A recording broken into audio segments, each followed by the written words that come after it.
ये एक श्वसन तंत्र दिया हुआ है मनुष्य का, मनुष्य से अभिप्राय हम लोग, ठीक है। इससे पहले हमने आपको पाचन तंत्र के बारे में बताया था कि हम जो भी खाना खाते हैं उसका हमारी बॉडी के अंदर क्या होता है। खाना जब हम मुंह से लेते हैं वो अंदर मुख गुहा से या फिर जो फूड पाइप है उससे होता हुआ यहाँ पे आता है, स्टोमक में आता है। यहाँ पे उसमें हाइड्रोक्लोरिक एसिड, बहुत सारे एंजाइम मिल जाते हैं और उसको क्या करते हैं, एसिडिक बना के उसके अंदर के जो छोटे छोटे कीड़े होते हैं, माइक्रोब्स होते हैं, सूक्ष्म चीज़ होते हैं, उसको ख़त्म कर देते हैं। और उसी एसिडिक मीडियम में, एसिड के माध्यम में प्रोटीन का पाचन होता है, प्रोटीन को कंज्यूम किया जाता है, उसको और सरल चीज़ों में तोड़ दिया जाता है। वहाँ से जो आगे का प्रोसेस है वहाँ से जाके कहाँ जाता है, छोटी आंत में आता है। यहाँ पे आपका आमाशय होता है, उसमें आमाशय में से रस निकलते हैं, पाचक रस होते हैं, और वो यहाँ पे लाके किसको, मीडियम को क्षारीय बना देता है। और उस क्षारीय मीडियम में आपका कार्बोहाइड्रेट का, वसा का पाचन होता है। जब हम दांतों से चबाते हैं, खाने को अंदर डालते हैं मुंह के अंदर, तो हम जब उसको चबाते हैं तो उसमें लार मिल जाती है, उसमें टाइलिन पाया जाता है। क्या पाया जाता है? टाइलिन। तो थोड़ा कार्बोहाइड्रेट का पाचन मुख में ही हो जाता है और बचा बचा कहाँ होता है, छोटी आंत में होता है। और क्षारीय माध्यम में जो वसा हम खाते हैं, तेल घी खाते हैं, उनका पाचन कहाँ होता है, हमारी छोटी आंत के अंदर। यहाँ से जब छोटी आंत में जब भोजन पच जाता है तो छोटी आंत में भोजन को अवशोषित कर लिया जाता है और वो कहाँ पहुँचा दिया जाता है, कोशिकाओं में पहुँचा दिया जाता है, ब्लड के द्वारा, खून के द्वारा। अब बात आती है वो कोशिका में जो खाना पहुँच गया है, ग्लूकोज के रूप में पहुँच गया है, वो शरीर को ऊर्जा कैसे देगा। तब हमारी बात आती है श्वसन तंत्र की, सांस की। ऊर्जा कैसे मिलती है, जब जो ग्लूकोज है ऑक्सीजन की प्रेजेंट में, ऑक्सीजन जब उपस्थित होती है उसकी प्रेजेंट में जब उससे क्रिया की जाती है तब हमें ऊर्जा मिलती है, संग में जल भी मिलता है और कार्बन डाइऑक्साइड भी मिलती है। इस प्रोसेस को पूरा करने के लिए हमारे शरीर में परमात्मा ने, या एक ऊर्जा कह लो, सबसे सर्वोपरि ऊर्जा है जिसको भगवान कह लो, कुछ भी कह लो, उसने हमारे अंदर एक श्वसन तंत्र की व्यवस्था की है। किसकी व्यवस्था की है? श्वसन तंत्र की व्यवस्था की है। तो आज हम इसी के बारे में बात करेंगे। क्या होता है, ये नासा द्वार है, इसको नेजल कैविटी भी बोलते हैं इंग्लिश में। और यहाँ से जब हम क्या करते हैं, सांस को ग्रहण करते हैं, वायु को, तो ऑक्सीजन युक्त वायु उसके अंदर आती है। यहाँ पे ये गैस नली है और ये मुखगुहा है, यहाँ पे सांस नली भी है संग में। और यहाँ पे एक सी टाइप का एक छल्ला होता है, जो क्या करता है, सांस को अंदर जाने की इजाज़त देता है।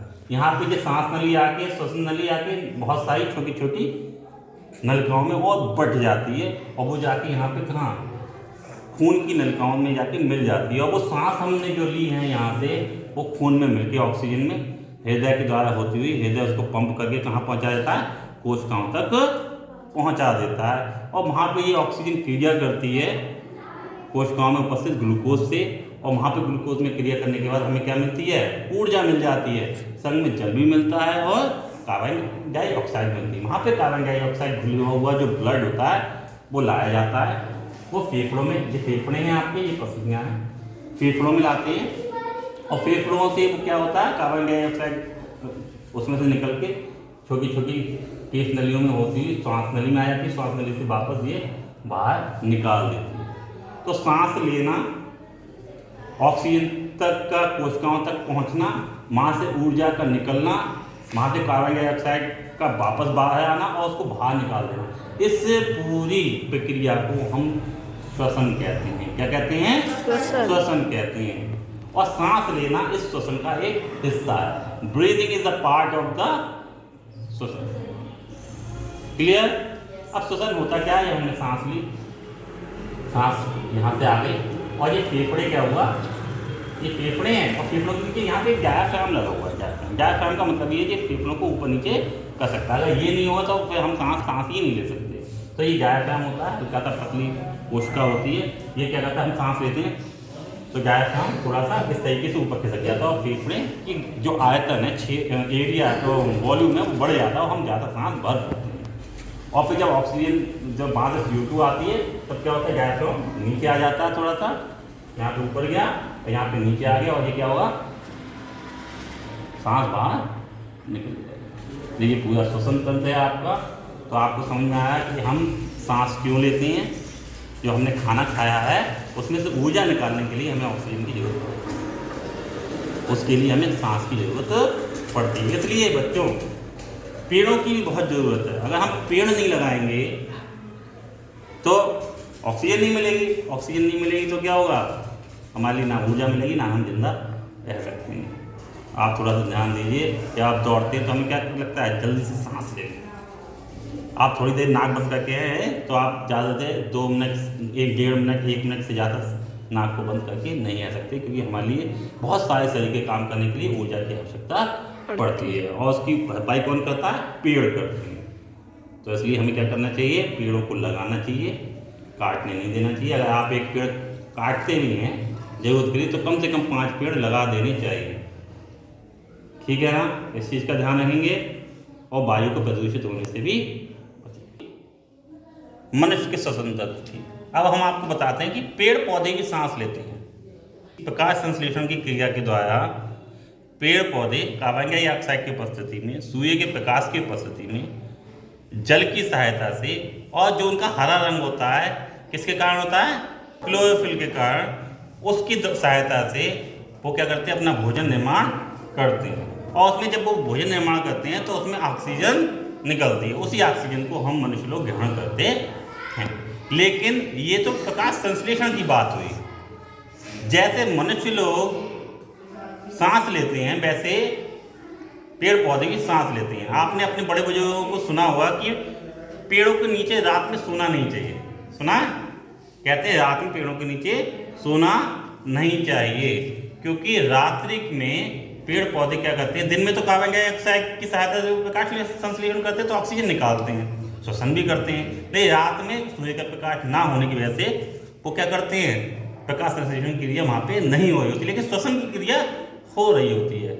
पेड़ों के तने में और पत्तियों में छोटे छोटे छिद्र पाए जाते हैं जिसको स्टोमेटा बोलते हैं। क्या बोलते हैं? स्टोमेटा। उनका काम होता है ऑक्सीजन और कार्बन डाइऑक्साइड का विनिमय करना, आदान प्रदान करना और बाष्पोत्सर्जन करना। जो पानी अगर ज़्यादा मात्रा में हो गया उसको बाष्प के द्वारा बाहर निकाल देना।